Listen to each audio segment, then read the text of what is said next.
नमस्कार दोस्तों, मैं रंजना तिवारी आज आप सबके बीच में एक बहुत ही सुंदर, बहुत ही प्यारा एक देवी माता रानी का हवन गीत लेकर आई हूँ। बहुत ही सुंदर हवन गीत है। गीत को पूरा सुनना, जैसा लगेगा अपनी राय कमेंट के माध्यम से ज़रूर बताना कि हमारा ये हवन गीत आप सबको कैसा लगा। हवनिया कै शुभ घड़ी आज मोरी माई, हवनिया कै शुभ घड़ी आज मोरी माई, हवनिया कै शुभ घड़ी आज मोरी माई। के करे घरे पाठ होला, के करे घरे पचरा, के करे घरे पाठ होला, के करे घरे पचरा, के करे घरे हमन होए लिया मोरी माई, के करे घरे हमन होए लिया मोरी माई, के करे घरे हमन होए लिया मोरी माई। के करे घरे पाठ होए, के करे घरे पचरा, के करे घरे पाठ होए, के करे घरे पचरा, के करे घरे हवन होए लिया मोरी माई, के करे घरे हवन होए लिया मोरी माई। के यह हवन के साज बनावा, के यह हवन के साज बनावा, के पाँचों मेवा मंगवावा, के यह हवन के साज बनावा, के पाँचों मेवा मंगवावा। अरे के यह हवन कराई हवनिया कै शुभ घड़ी आज मोरी माई, हवनिया कै शुभ घड़ी आज मोरी माई।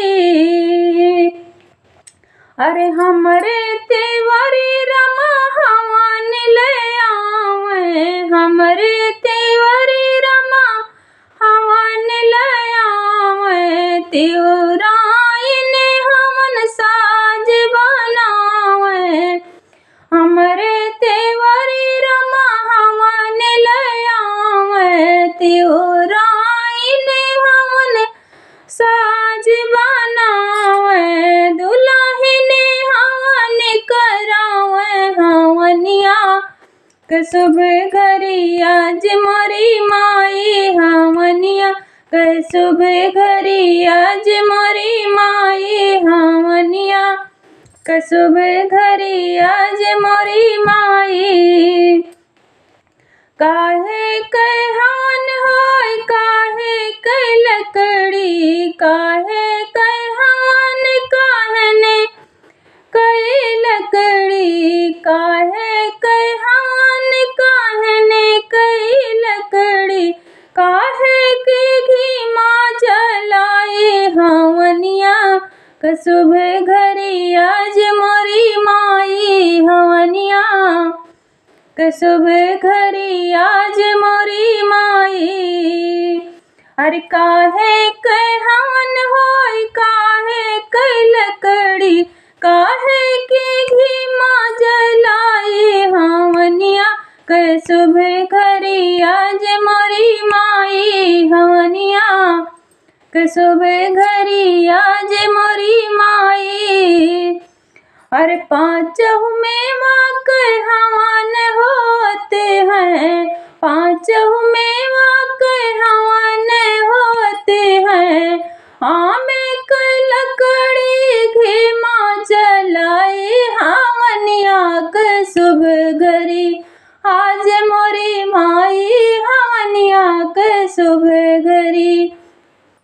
अरे गैया के घी माँ जलाए हवनिया कै शुभ घड़ी आज मोरी माई, हवनिया कै शुभ घड़ी आज मोरी माई। के करे घरे हवन होय, के करे घरे के करे घरे पाठ होय, के करे घरे पचरा, के करे घरे हवन हो, लिया मोरी माई के करे घरे हवन हो, लिया मोरी माई के करे घरे हवन हो, लिया मोरी माई। पंडित घरे पाठ होय, माली घरे पचरा, पंडित घरे पाठ होय, माली घरे पचरा, पंडित घरे पाठ होय, माली घरे पचरा, हमारे घरे हवन होय, लिया मोरी माए, हमारे घरे हवन हो, लिया मोरी माए, हवनिया कै शुभ घड़ी, आज मोरी माई हवनिया कै शुभ घड़ी, आज मोरी माई।